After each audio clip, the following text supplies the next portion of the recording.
As buyers' focus continues on Modern Horizons 3 previews, there are some good deals to be had out there. We have a number of cards moving down in value. We're going to see the top 10 today. This video is sponsored by Flipside Gaming. Check out flipsidegaming.com for all your gaming needs. Right now you can pre-order Modern Horizons 3, Universe Beyond Assassin's Creed, or find a vast number of other great products on their website. Remember, shipping is free in the US if your order is over $100 or consists only of singles. Just look in the description or the comment section below for direct links to their site.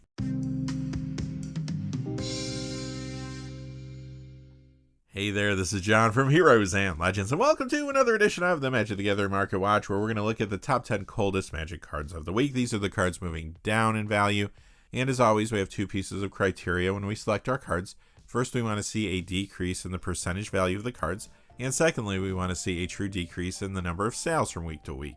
Quickly before we get started though, just one thing. I do want to say thank you to one of our gold patrons, that is Todd Branch. Todd, thank you for being a gold patron.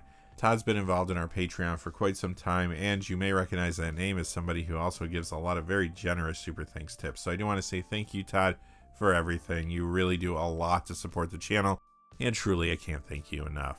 Now, without any further ado, let's get into it. Coming in at number 10 is Court of Vantress. This is down $1.06 to $9.02 for an 11% decrease. This is one of the Wilds of Eldraine Commander cards that could be found in set boosters.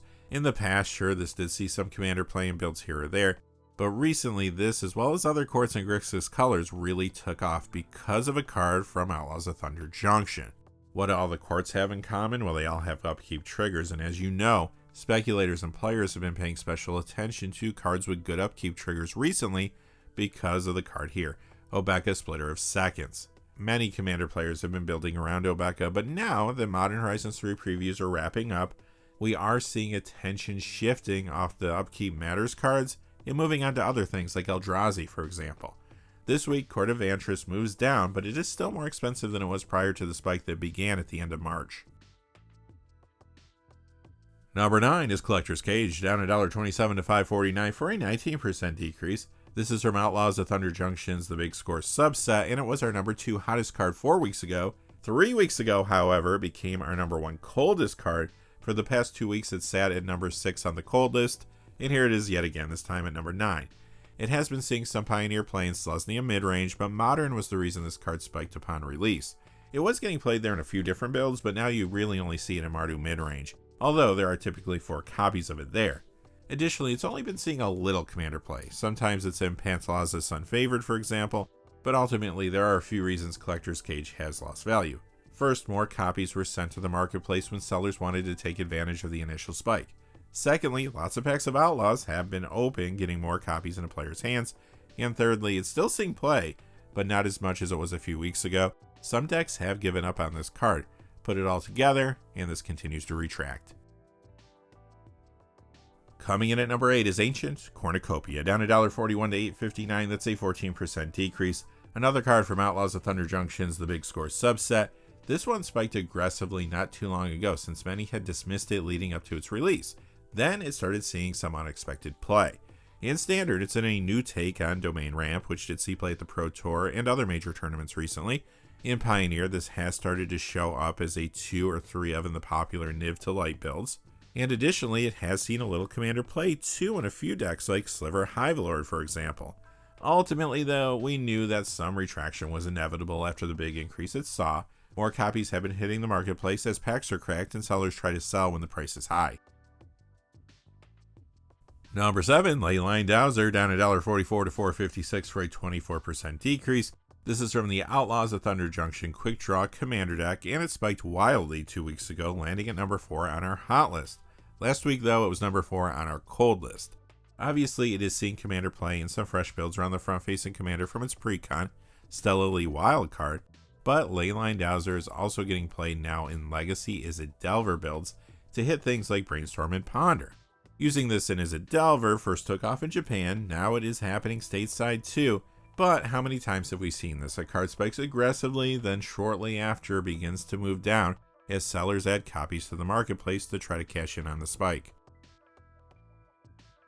Number 6, Vexing Puzzle Box down $1.46 to $6.82. That's an 18% decrease. It was number 5 on the Coldest last week, and while it is a die roll card, I'm sure you remember when these were all the rage. Many players wanted this for their new Mr. House President and CEO Commander builds. That was a card from the Fallout Hail Caesar Commander deck. However, the Commander market moves quickly, and some of these Mr. House cards like Vexing Puzzle Box have been falling as players turn their attention to building around Obeka Splitter of Seconds from Outlaws of Thunder Junction. Now the market is moving on to cards and strategies coming in Modern Horizons 3. Vexing Puzzle Box is still more expensive than it was when the spike began at the end of February, but it continues to trend down. Before we get to our top 5, just a quick reminder, this video is sponsored by Flipside Gaming. Check out flipsidegaming.com for all your gaming needs. Right now, you can pre-order Modern Horizons 3 there. You can also pre-order Magic the Gathering Universes Beyond Assassin's Creed products as well. Plus, they have a whole lot of other things on their website, Magic related and otherwise. Remember, when your order's over $100 or consists only of singles, shipping will be free in the United States. And if you're looking for a direct link to their site, just check out the description or the comments section below. I have them both down there. Now, without any further ado, let's look at that top 5. Coming in at number 5 is Court of Embereth. This is down $1.60 to $11.35 for a 12% decrease. It is another one of the Wilds of Eldraine Commander cards that was found in the set boosters, and it was number 11 on our hot list 2 weeks ago. Last week, it landed at number 3 on the Coldest, though. Now, this one recently gained steam as an upgrade to the Fallout Hail Caesar Commander deck, while other players decided to put in fresh builds around the front-facing Commander from there, Caesar Legion's Emperor. It was also seeing an increase in Commander play and builds around a card from Outlaws of Thunder Junction's The Big Score subset, that is Loot the Key to Everything. But you know by now why this and other Quartz and Grixis colors have been hot recently. It is, of course, because of Obeka Splitter of Seconds from the main set. Like I said, players and speculators have been all over Good Upkeep Matters cards these last few weeks, and Court of Embereth was no exception. This week, though, it continues to retract as the market moves on to other things. Our number 4 card this week is Hostile Investigator, down $2.11 to $13.97 for a 13% decrease. Here we have another card from Outlaws of Thunder Junction's The Big Score subset. It was our number 7 card in the hot list 2 weeks ago, and last week it hit number 1. It is seeing a lot of play in Standard and Pioneer. It's in those popular Golgari mid-range builds in Standard, but it is also in other mid-range decks in the format like Dimir, Orzhov, and Mono Black. In Pioneer, it's showing up in Mono Black discard decks, which are seeing a lot of play, plus it's getting a little Commander play too. Ultimately, though, Standard Golgari midrange and Pioneer Mono Black discard were the reasons this card was moving up. Now, however, it is coming down off those big spikes we were seeing as more copies hit the marketplace. It is a card to keep an eye on long term, though, and it is still much more expensive than it was pre-spike. Number 3 is Thada Adel, Acquisitor, down $2.38 to $21.55 for a 10% decrease. This was very hot recently. It is, after all, an older card that is yet to be reprinted, and it was seeing an increased amount of Commander play. Some wanted it to upgrade the Outlaws of Thunder Junction Grand Larceny Commander deck, while others wanted it in fresh builds around a couple of cards from there, its front-facing Commander Gonti Canny Acquisitor, as well as Felix Five Boots. But again, we see a card spike, and then sellers add more copies to the marketplace. Couple that with the fact that players and speculators are moving off strategies from Outlaws of Thunder Junction, and Thada dips some this week. Number 2 is Exorcist, down $2.80 to $17 for a 14% decrease. This reserve list card doesn't really see much play to speak of, but that didn't stop someone from buying it out at the start of March, leading to a spike. Looks like they have been selling off copies as the price continues to drop and inventory returns to the marketplace. And finally, coming in at number 1 is Court of Locthwain, down $3.24 to $15.98. That's a 17% decrease. Our third Court of the week happens to be our number 1 cold card, and this one too was a Commander card found in Wilds of Eldraine set boosters. I'm sure you remember that not long ago this card was hot. Some wanted it to upgrade the Outlaws of Thunder Junction Grand Larceny Commander deck, others wanted it in fresh builds around Gonti Canny Acquisitor again, and Court of Locthwain was making it into Commander builds around cards from the main set too, like Tiny Bones the Pickpocket, and what's that other card? Oh yeah, Obeka Splitter of Seconds. Obeka, of course, was the main reason that Court of Locthwain was spiking a few weeks ago, but like I've been saying throughout this video now, the market is moving on, and there are lots of extra copies of the card out there for sale. This card is still much more expensive than it was at the start of April, however. And just like that, that's going to do it for our top 10 cold cards of the week.